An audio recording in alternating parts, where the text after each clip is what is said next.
Welcome to 2K academy. நண்பர்களே, நம்ம இந்த வீடியோவில் என்ன தகவலை பற்றி பார்க்க போகிறோம் அப்படின்னா, நம்ம இதுக்கு முதல் பாட்டில் 6th தமிழ் ஒன்லைனர் ஒரு வீடியோ போட்டோம். அதாவது ஒரு வீடியோவில் ஒரு இயல் தான் முடிக்கப்படுச்சு. ஸோ அதை நம்ம பார்த்தாச்சு. அதை பார்க்கலன்னா டிஸ்கிரிப்ஷன் லிங்க் கொடுக்குறேன், கீழே தொட்டு பார்த்துக்கோங்க. இது இந்த பாட்டில் நம்ம 2வது இயலையும் 3வது இயலையும் முடிக்க போகிறோம். முடிந்தால் 4வது இயலையும் சேர்த்து முடித்து விடலாம். ஓகேவா நண்பர்களே, வாங்க வீடியோக்குள்ளே போகலாம். நீங்கள் நம்மளுடைய சேனலை சப்ஸ்கிரைப் பண்ணால் பார்த்துக்கிட்டு இருந்தீங்கன்னா சப்ஸ்கிரைப் பண்ணிவிட்டு பார்க்க ஆரம்பிங்க. இது ஒரு ரிவிஷன் வீடியோ தான். நீங்கள் இந்த புக்கை படிச்சுட்டு ஒரு ரிவிஷனுக்காக நீங்கள் ஒரு ரீகாலிங்காக அதை பார்த்தீங்கன்னா உங்களுக்கு ரொம்ப ரொம்ப யூஸ்ஃபுல்லாக இருக்கும். ஒன்லைனர் என்பது ரொம்ப ரொம்ப யூஸ்ஃபுல்லாக இருக்கும் ரிவிஷனுக்காக. ஸோ நல்லா பார்த்துக்கோங்க. நிலவின் குளிர்ச்சியையும் கதிரவனின் வெம்மையையும் மலையின் பயனையும் போற்றும் நூல் என்ன அப்படிங்கிறாங்கன்னா சிலப்பதிகாரம். ஓகேவா, சிலப்பதிகாரம் என்பது விடை.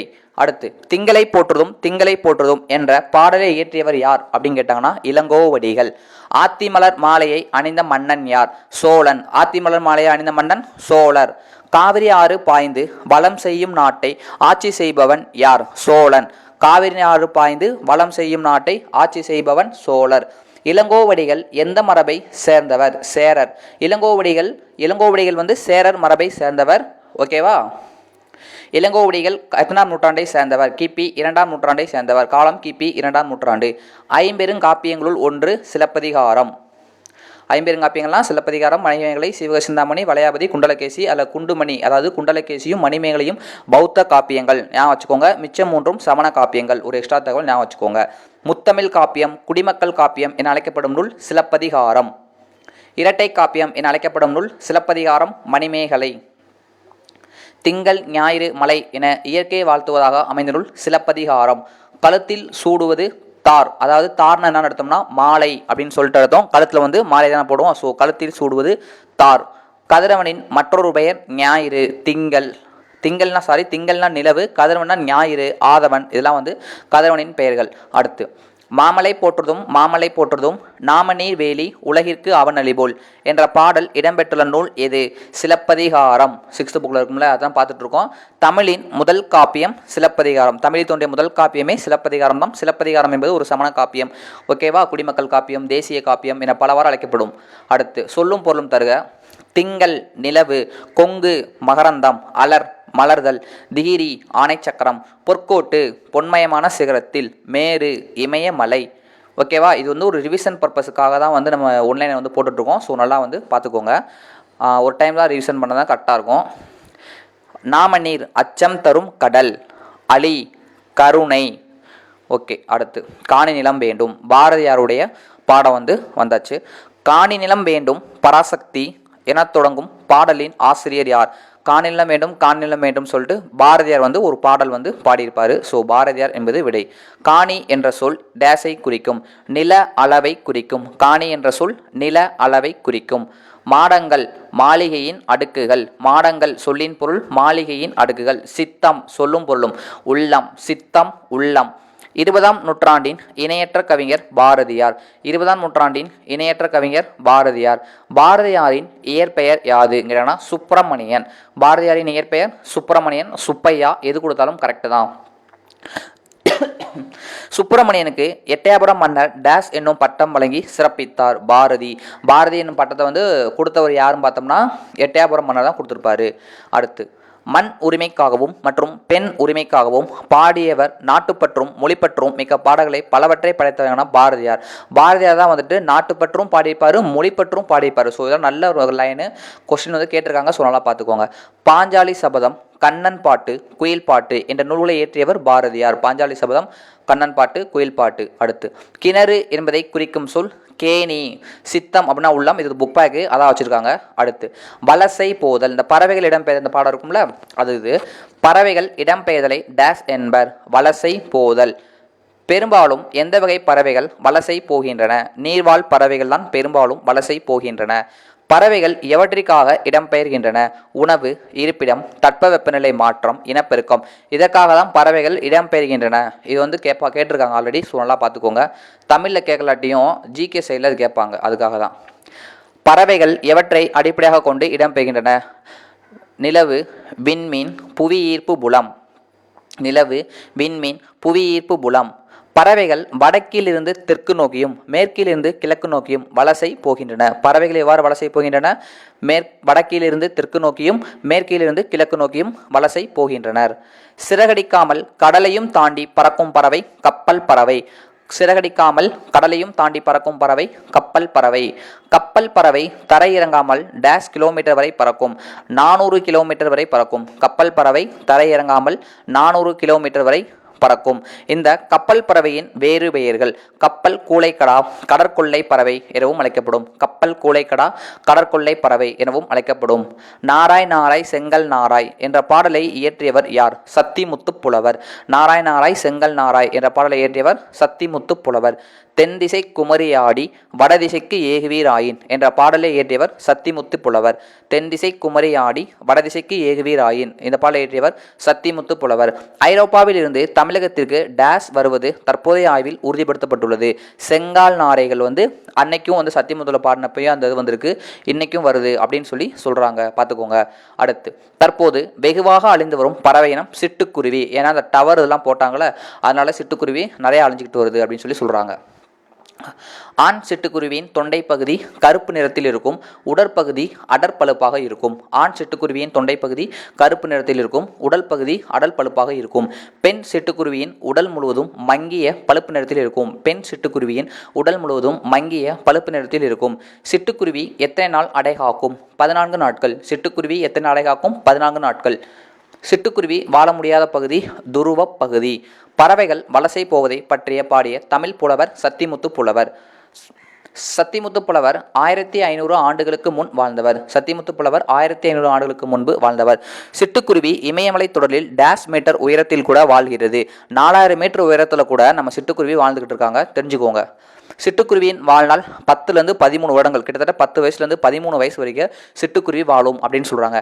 காக்கை குருவி எங்கள் ஜாதி என பாடியவர் பாரதியார். முக்கியமான கொஸ்டின், நல்லா பார்த்துக்கோங்க. இன்றைய பறவையியல் ஆய்வாளர்களுக்கு முன்னோடி யார்? டாக்டர் சலீம் அலி. இவர் தான் பறவையியல் ஆய்வாளர்களுக்கு முன்னோடி. இந்தியாவின் பறவை மனிதர் என்று அழைக்கப்படுவர் சலீம் அலி. தன் வாழ்க்கை வரலாற்று நூலுக்கு சிட்டுக்குருவியின் வீழ்ச்சி என பெயரிட்டவர் சலீம் அலி. இது ஜிகேல கேட்டிருந்தாங்க, யூனிட் 8 ரிலேட்டடாக கேட்டிருந்தாங்க, பார்த்துக்கோங்க. மனிதன் இல்லாத உலகில் பறவைகள் வாழ முடியும், பறவைகள் இல்லாத உலகில் மனிதன் வாழ முடியாது என்று கூறியவர் சலீம் அலி. உலகிலேயே நெடுந்தொலைவு, அதாவது 22,000 கிலோமீட்டர் பயணம் செய்யும் பறவை எது? ஆர்டிக் ஆலா. பறவை பற்றிய படிப்பின் பெயர் ஆர்னித்தாலஜி. ஆல்ரெடி கேட்ட கொஸ்டின், நல்லா பார்த்துக்கோங்க. பறவை பற்றிய படிப்பின் பெயர் ஆர்னித்தாலஜி.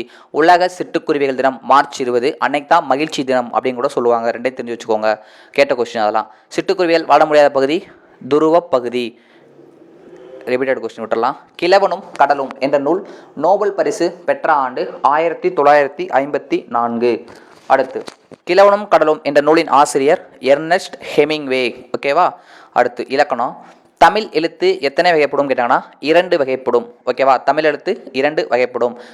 உயிரெழுத்துக்கள் மொத்தம் 12, மெய் எழுத்துக்கள் 18, முதல் எழுத்துக்கள் 30. இதெல்லாம் தெரிஞ்ச கொஸ்டின், இருந்தாலும் புக்கில் இருக்கனால ரிவிஷன் பண்ணிக்கோங்க எல்லாரும்.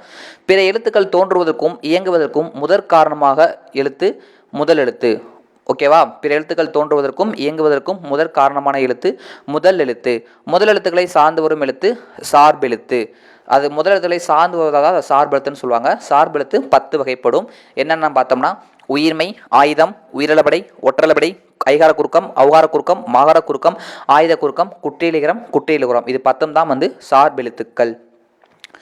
மெய்யெழுத்துகளும் உயிரெழுத்துகளும் ஒன்றுடன் ஒன்று சேருவதால் உயிர்மெய் எழுத்துக்கள் தோன்றுகிறது. மெய்யெழுத்துக்களும் உயிரெழுத்துக்களும் ஒன்றுடன் ஒன்று சேருவதால் உயிர்மெய் எழுத்துக்கள் தோன்றுகிறது.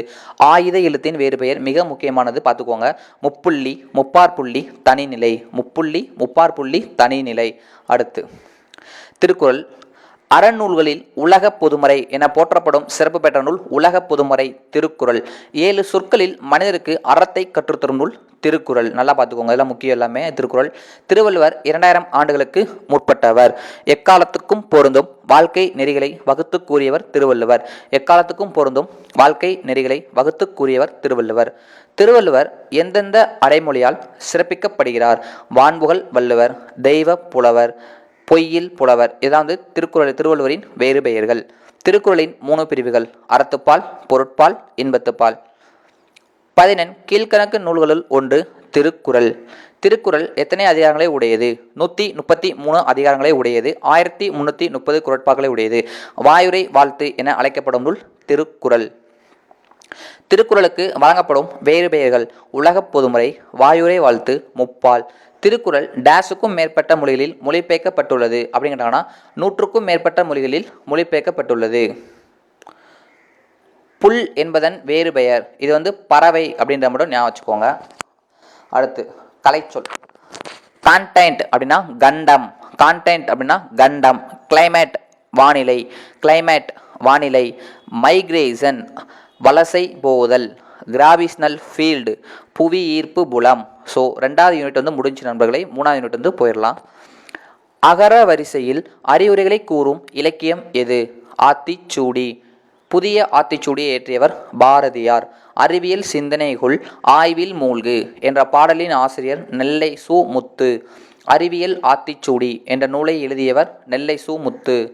இயன்றவரை முடிந்தவரை சொல்லும் பொருளும் ஒருமித்த சொல்லும் பொருளும் ஒன்றுபட்டு ஔடதம் மருந்து. அடுத்து தம்மை ஒத்த அலைநீளத்தில் சிந்திப்பவர் என்று மேதகு அப்துல் கலாம் அவர்களால் பாராட்ட பெற்றவர் யார்? நெல்லை சு. முத்து. உடல் நோய்க்கு ஔடதம் தேவை. நண்பர்களுடன் டேஷ் விளையாடு, ஒருமித்து விளையாடு. நெல்லை சு. முத்து எந்தெந்த நிறுவனங்களில் பணியாற்றியவர்? விடை: விக்ரம் சாராபாய் விண்வெளி மையம், சதீஷ் தவான் விண்வெளி மையம், இந்திய விண்வெளி மையம். இங்கெல்லாம் வந்து அவர் வேலை பார்த்துருப்பாரு. நெல்லை சு. முத்து டேஷுக்கும் மேற்பட்ட நூல்களை எழுதி வெளியிட்டுள்ளார் அப்படிங்கிறாங்கன்னா 80க்கும் மேற்பட்ட நூல்களை எழுதி வெளியிட்டுள்ளார். இது வந்துட்டு புக் பேக்கு. நம்ம புக் பேக்கும் தனியாக பார்த்துக்கலாம். முக்கியமான மட்டும் பார்த்துக்கலாம். அதில் எதிர்ச்சொல் தருக. இது வந்து நிறைய இடம் வந்து டீம்ஸ் வந்து கேட்டிருக்காங்க. ஸோ நல்லா பார்த்துக்கோங்க. அணுகு என்பதன் எதிர்ச்சொல் விலகு.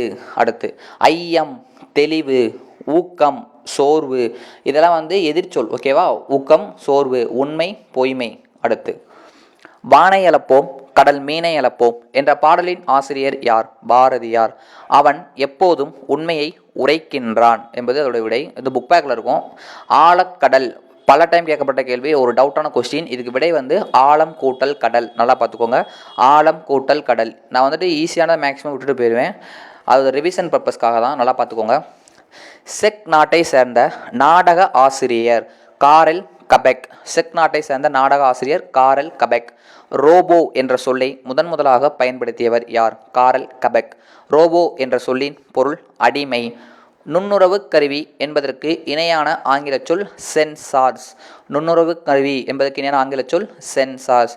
தானியங்கி தோற்றத்தில் மனிதர் போல இல்லாமலும் இருக்கலாம், ஆனால் மனிதர்களைப் போல செயல்களை நிறைவேற்றும் என்று டேஸ் கலைக்களஞ்சியம் விளக்கம் தருகிறது. பிரிட்டானிக்கா கலைக்களஞ்சியம். இது வந்து ஒரு பாக்ஸில் இருக்கும், அதனால் எடுத்து வச்சுருக்காங்க, பார்த்துக்கோங்க. 1997 நடைபெற்ற சதுரங்க போட்டியில் உலக சதுரங்க வெற்றியாளரான கேரி கேஸ்பரோவை தோற்கடித்த மீத்திரன் கணினியின் பெயர் டீப் ப்ளூ. டீப் ப்ளூ என்ற மீத்திரன் கணினியை உருவாக்கிய நிறுவனம் IBM நிறுவனம் உருவாக்கியது. உலகில் முதன்முறையாக சோபியா என்ற ரோபோவிற்கு குடியுரிமை வழங்கிய நாடு என்ன அப்படின்னு கேட்டாங்கன்னா சவுதி அரேபியா தான் வந்துட்டு அந்த நாடு அதுக்கு வந்து குடியுரிமை வழங்கி இருக்கும். சோபியா என்ற ரோபோவிற்கு புதுமைகளின் வெற்றியாளர் என்ற பட்டத்தை வழங்கிய அமைப்பு என்ன கேட்டாங்கன்னா ஐநா சபை. ஐநா சபை தான் வந்துட்டு புதுமைகளின் வெற்றியாளர் அப்படின்னு சொல்லியிருப்பாங்க. அடுத்து நுட்பமாக சிந்தித்து அறிவது என்ன அப்படின்னு கேட்டாங்கன்னா நுண்ணறிவு. நுட்பமாக சிந்தித்து அறிவது நுண்ணறிவு. ஓகேவா? தானே இயங்கும் எந்திரம் தானியங்கி. தானே இயங்கும் எந்திரம் தானியங்கி. நீக்குதல் என்னும் சொல்லின் எதிர்சொல் சேர்த்தல். எளிது எதிர்சொல் அரிது. எளிது அரிது. தானியங்கிகளுக்கும் எந்திர மனிதர்களுக்கும் இடையே உள்ள முக்கிய வேறுபாடு செயற்கை நுண்ணறிவு. தானியங்கிகளுக்கும் எந்திர மனிதர்களுடைய முக்கிய வேறுபாடு செயற்கை நுண்ணறிவு. அப்துல் கலாம் அவர்களுக்கு தமிழில் பிடித்த நூல் எது? திருக்குறள். அப்துல் கலாம் பாடம் ஒன்று இருக்கும்ல, அதுலேருந்து கேட்டிருக்காங்க. தமிழ் அவருக்கு பிடித்த நூல் திருக்குறள். தமிழில் பிடித்த நூல்னு கேட்டாங்கன்னா திருக்குறள். அவரை மிகவும் கவர்ந்த நூல்னு கேட்டாங்கன்னா தான் என்னென்னா லிலியன் வாட்சன் எழுதிய விளக்குகள் பலதந்த ஒளி.